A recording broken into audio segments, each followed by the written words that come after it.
Welcome to In the Middle. I'm Vykky. I'm a wife, a mom, and a leader shaping some of the world's most beloved brands. This is the podcast for all of us figuring it out in real time. In 20 minutes or less, let's get in the middle of it all. I'm so glad you're here. Hey, y'all, welcome back to In the Middle. I am Vykky, and I am so glad you're here. Whew, it has been another week. How are you doing? I hope you are well. Let's talk about what I'm in the middle of right now, and I am truly in the middle of it. It's meal planning. Y'all, I don't know if I've ever shared this on the pod, but I am not crazy about cooking. I can cook. There are moments where I enjoy it, but in general, no. I cook to protect my budget. I cook to make sure my family is getting good nutrients. But one thing I've always said, as soon as I get $2, I want to hire a chef. This person wouldn't be in the home every day, but I mean, a couple of times a week, they meal prep for us. That would be the thing that I would do when I just get a couple of dollars in my hand. So if you have ideas, let me know what y'all are doing to provide for your family, for yourselves. Are you avid meal preppers? I do okay on meal preps. I've done factor meals in the past. And when we lived in North Carolina, there was another place called Clean Eats that we used to get.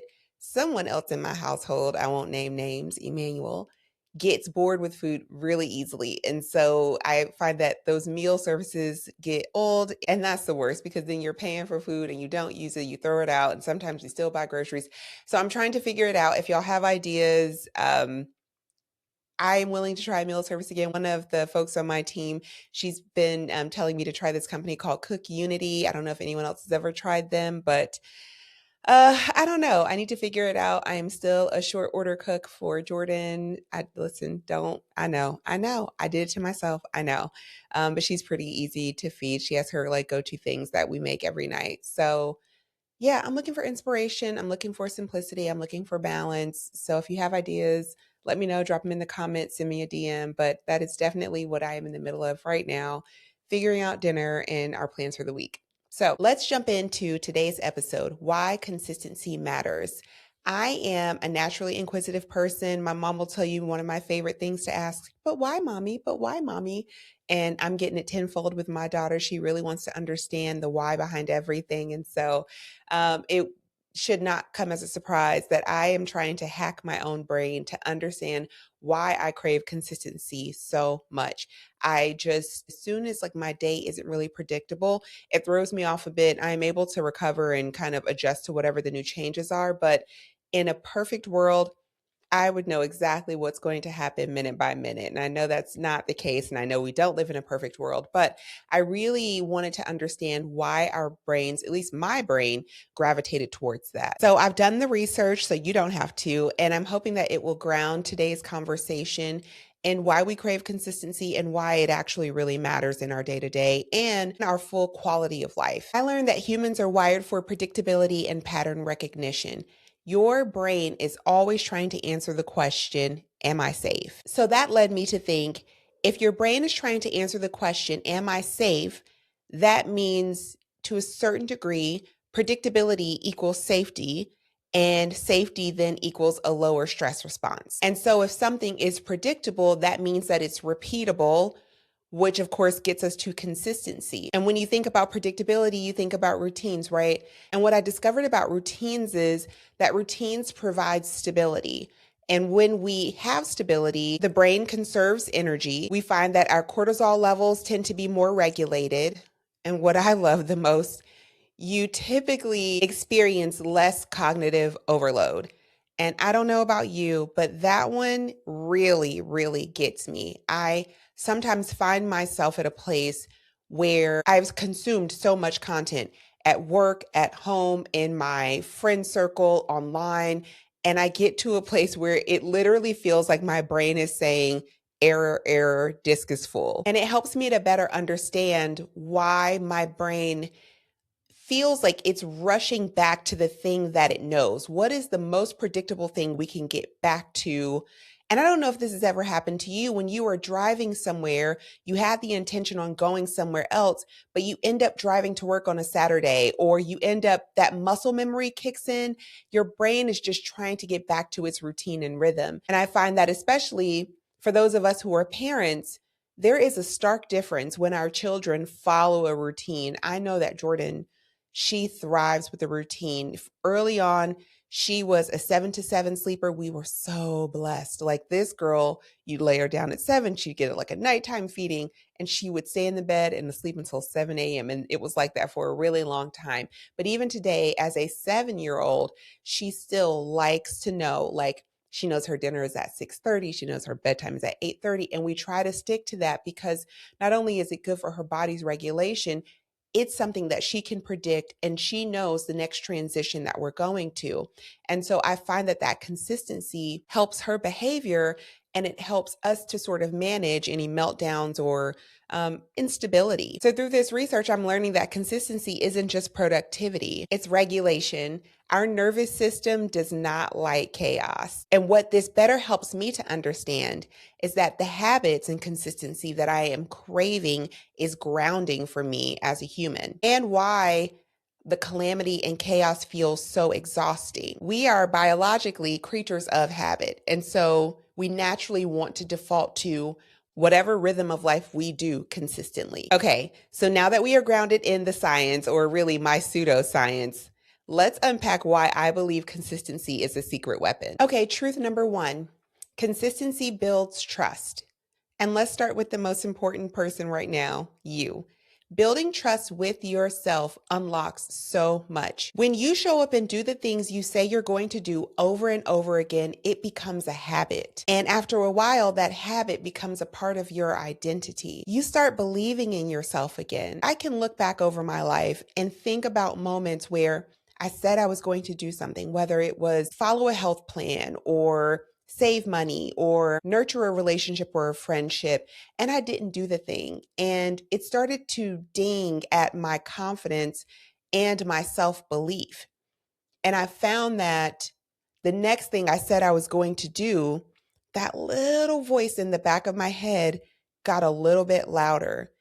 And the more I walked away from a thing I said I was going to do, or the more that a passion project I wanted to pursue fell to the wayside, it just chipped away at my confidence and my self-belief and my positive self-talk. That inner voice just says, yeah, you're not going to do that. You say you're going to do it. Ooh, you're all riled up right now because it's new and it's shiny and it's something you want to chase. And 2 or 3 weeks later, yep, fell to the wayside. I knew you weren't going to do it. And to have that compounded over and over again can really beat you down and really make it harder to believe in yourself and to start again. And so when we show up consistently and we do the things we say we're going to do, that voice, and I call it my inner hater, that voice starts to become invalid. And you start to believe in yourself again. You stop second guessing yourself because you've proven, okay, I am doing the thing I said I'm going to do, and I'm going to do it again tomorrow and the day after that and the day after that. You start to compound these mini wins and to hopefully one day fully quiet that inner voice that says you're not going to stick to the thing. And honestly, y'all, rebuilding that trust with yourself is the first win. Okay, let's talk about how consistency builds trust with others. People start to know what they can expect from us, and that matters.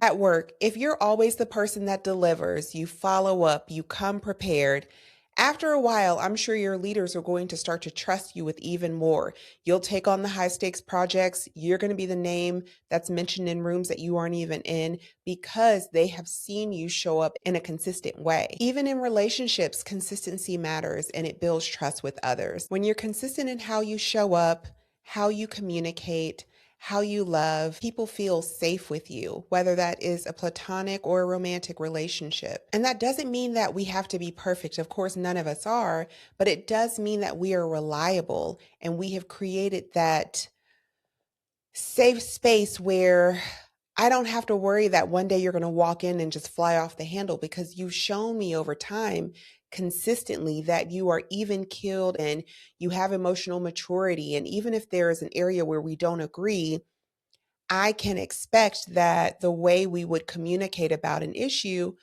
would be at a certain level. And there would be certain things and certain words that are out of bounds based on the history of your behavior. And when you can provide that consistency, both in your family as well as in the workplace, it provides a level of security and safety and trust that is unmatched. I know I said it before, but truly, it's not about being perfect. It's about being reliable. Reliability is rare. We can be so moved by our emotions and feelings that we struggle as a people to build something of substance because we don't create consistent experiences for one another. So I'd encourage you to take a beat right now and think about the areas where you are consistent. Come from a place of curiosity, not judgment, not being critical, but just say, like, hey, what areas could I be more consistent, especially looking at the relationships, whether it's a friendship or your romantic partner.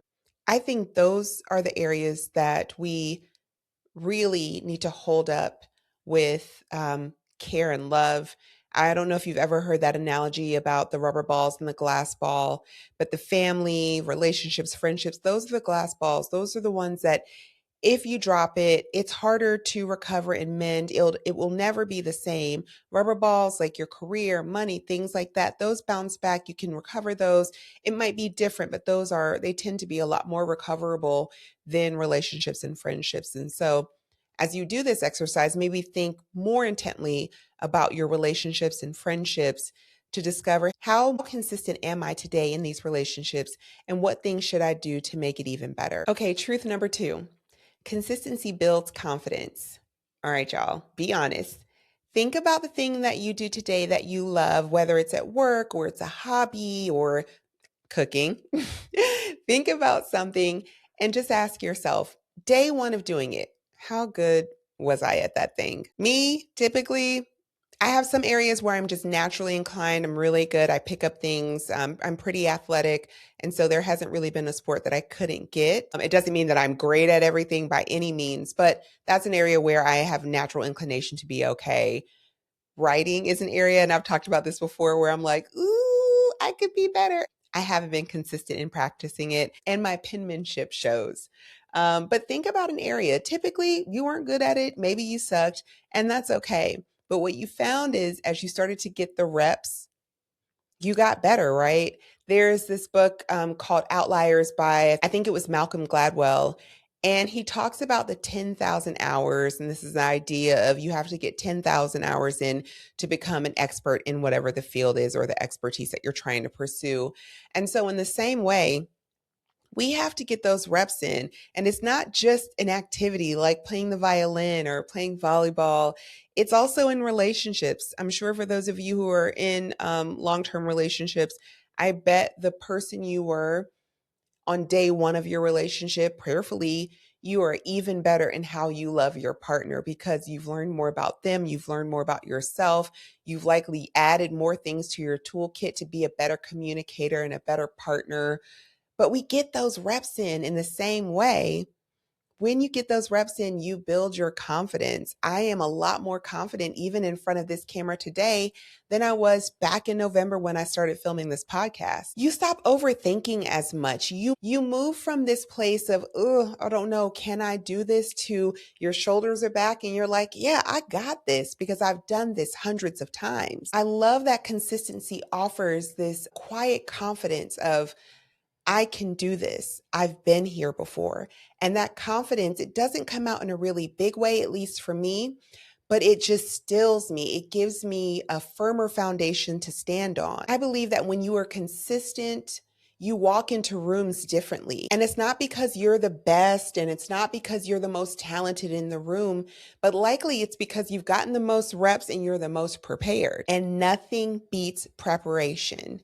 It is something that is purely and solely up to you. That's your competitive advantage. And so the more reps you get in, the more you do the thing that you said you were going to do, the more confident you show up, the more likely you are to get the thing that you're pursuing because you've put in the time. We need to maybe move away from trying to make this perfect thing and just get those reps in. We're all hopefully on a journey where we are consistently trying to learn and trying to improve.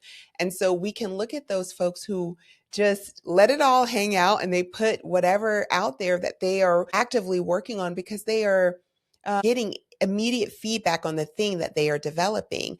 And because of that, and because of their consistency, they grow at a faster rate because they get that feedback, they iterate, and they go and do the next thing. And so, as I am on this journey of being more consistent, I am doing the exact same thing. I am showing up. I'm telling myself I'm going to show up daily. I am going to be consistent in the thing that I said I'm going to do. And I would encourage you, friend, to do the exact same thing. Try to steer away from perfectionism because I think it will force you into paralysis and then you make no progress.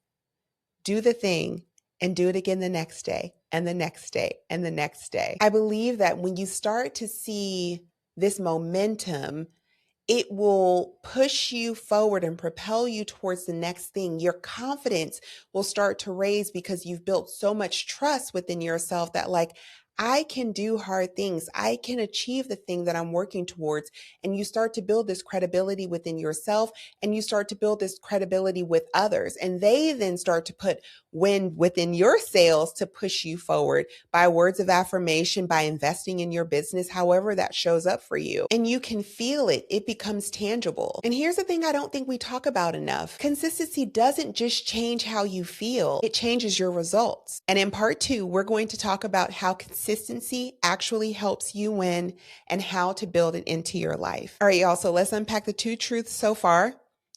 Consistency builds trust and consistency builds confidence. If you found this episode helpful, please consider sharing it with someone. 5-star ratings and reviews on Spotify and Apple Podcasts helps other people discover the pod.